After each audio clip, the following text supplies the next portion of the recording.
think it's difficult to find the single worst post on social media in terms of how poorly it's aged. There have been a lot of posts, probably millions of them, that haven't withstood the test of time very well. You can find posts predicting that Bill Belichick would lead UNC to greatness, since after all, he's a great coach and definitely not rich and famous simply because he had a roster of extremely talented and expensive players.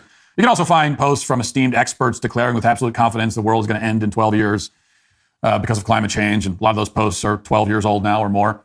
You can revisit Hillary Clinton's most infamous post where she wishes herself a happy birthday and declares that she is a future president. We all remember that one. All of these posts, to varying degrees, have not held up very well. But there's one that, even given this very stiff competition, clearly stands alone. And I'm talking about the following post from a woman named Olivia Nuzzi, who currently works as an editor for Vanity Fair. And here is the post. Before taking the job at Vanity Fair, she worked at New York Magazine and also the Daily Beast. But a long time ago, back when she was just getting started in the industry in January 2015, here's what she wrote on Twitter. Quote, "Why does Hollywood think female reporters sleep with their sources?" And she was reacting to, I think, House of Cards at the time, the show House of Cards. Well, at the time, it seemed like a pretty safe question for a New York-born, Fordham-educated, up-and-coming liberal journalist to pose on social media. She was calling out all those lazy, cliche-obsessed writers in Hollywood, the ones who don't understand the obvious fundamental truths of the 20th wave of feminism. It's an absurdity, Olivia stated, to suggest that female journalists sleep with their sources. In reality, we all know that female journalists get ahead through hard work, shoe leather reporting, clever, legit, logical deductions, and crisp, highly readable prose. That's just a given. Well, unfortunately for her bold proclamation, Olivia went on to become a journalist. And in that capacity, she didn't simply prove the old stereotype true about how women sleep with their sources. She acted like that stereotype was one of the 10 commandments. She went on a one-woman mission, like a horny Rambo, to prove that female reporters only do one thing all day, apparently, which is sleep with their sources. Now, you probably remember the story that broke last year about Olivia Nuzzi's romantic relationship with RFK Jr. So it was a clear conflict of interest. Nuzzi had been assigned to cover RFK's campaign. She wrote an article that was highly critical of Joe Biden. And the whole time, she was engaged in some kind of inappropriate relationship with RFK Jr. The details of it are mercifully have not been disclosed fully as far as I know. According to Nuzzi, she was involved in a non-physical personal relationship with RFK Jr. And someone else described the relationship as an emotional and digital in nature, kind of like a Manti Te'o situation. Now, whether you find that explanation believable or not, it was obviously a highly embarrassing situation for everybody involved, including Olivia's employer, New York Magazine, which quickly cut her loose. Now, speaking for myself, naively, I assume that, well, after this embarrassing episode, this scandal, she's in some kind of personal relationship with someone she's supposed to be covering in politics. I thought, well, she would, she's done in the business. She'll flee into obscurity, and she'll have no choice following the revelation that she was getting intimate with RFK Jr., someone she was assigned to cover in an objective fashion. But apparently she did not flee into obscurity, nor did she suffer any consequences at all, because journalism has no standards at all. And therefore, she now works at Vanity Fair, and she's apparently coming out with a new book where she makes herself a hero and victim of her own scandal. And the book is called American Canto.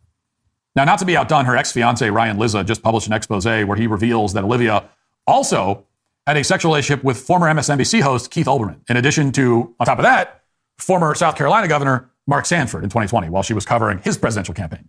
So here's what Lizza wrote. I don't do many dramatic readings for romance novels or anything like that, so bear with me here. I'll just read it as it was written. Quote, Olivia had just returned from a reporting trip, at least that's what she told me it was, and her Herschel backpack, the one with the flap that never quite closed properly, was tossed beside our bed, its contents scattered on the floor. That's when I noticed the sheets of Kimpton Hotel stationery that would alter the course of our lives. As I tidied up the desk, something on the Kimpton stationery caught my eye. I started to read. Quote, if I swallowed every drop of water from the tower above your house, Olivia had written, I would still thirst for you. Unfortunately, the lack of a water tower on our Georgetown's home ruled me out as the note's intended recipient. I flipped to another page and saw a name, the first line of an unfinished love letter to him that included enough details to confirm a physical relationship and the hint of some kind of falling out. My heart stopped when I realized who he was. I looked at the date on a aborted letter to Mark, March 5th, 2020, just a few days ago. I called my agent. We have a big problem, I said. Olivia is sleeping with Mark Sanford.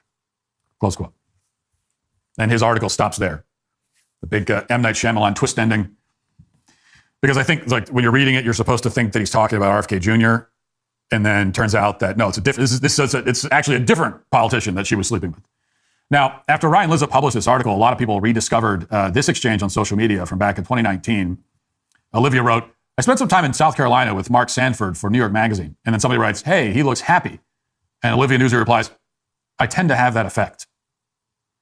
Well, now we know what she meant by that. And just in case anyone was wondering about that, but Liz's tell-all didn't stop there. He also wrote this section about Olivia's relationship with Keith Olbermann, which is somehow even more horrifying. Quote, I was used to cleaning up Olivia's messes. Not that long ago, I had helped her untangle herself from an unusual relationship with Keith Olbermann, the former MSNBC host. She had messaged him out of the blue. They started talking, and soon after, she fled her unhappy home in suburban New Jersey and started living with Keith in Manhattan. He paid for her to attend college, outfitted her in Tom Ford, and some $15,000 worth of Cartier jewelry. Later, he covered her rent and furnished her apartment in a doorman building in the West Village. While Keith, who was 34 years older, was generous, there were strings attached. Olivia had concealed the relationship from me and other friends, but one day she told me everything, too much actually, and together we hatched a plan for her escape. Now, Keith Olbermann is, of course, a grotesque, angry, bloated blob of a man who lives alone with his cats and spends his days sitting in a rocking chair, screaming out the window at random passersby. What Olivia found appealing about a man who looks and sounds like a giant, half-sentient wart, I have no idea. All I know is that Keith and Olivia together must have combined to create the most insufferable combination of human beings ever assembled on Earth. So in case it's not obvious, just to summarize, this is a classic case of nobody to root for. A lot of very terrible people are cheating and lying and getting away with it scot-free. And it gets even worse when you look at the excerpts that have been posted from Olivia's new book. And here's one of them. Again, I'm not a professional audiobook reader for a dime store romance novel, so I'm going to do my best here. But this is an actual excerpt from this book that she's just came out or it's going to come out soon. This is what it says.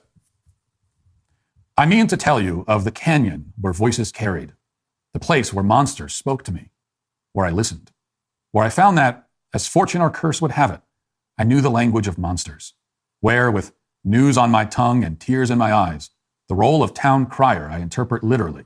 I ran back over the hill to translate for those who could not stomach the thought of standing face to face with monsters, but who required knowledge of monsters as the monsters accrued ever more power, as they revealed or converted ever more monsters among men.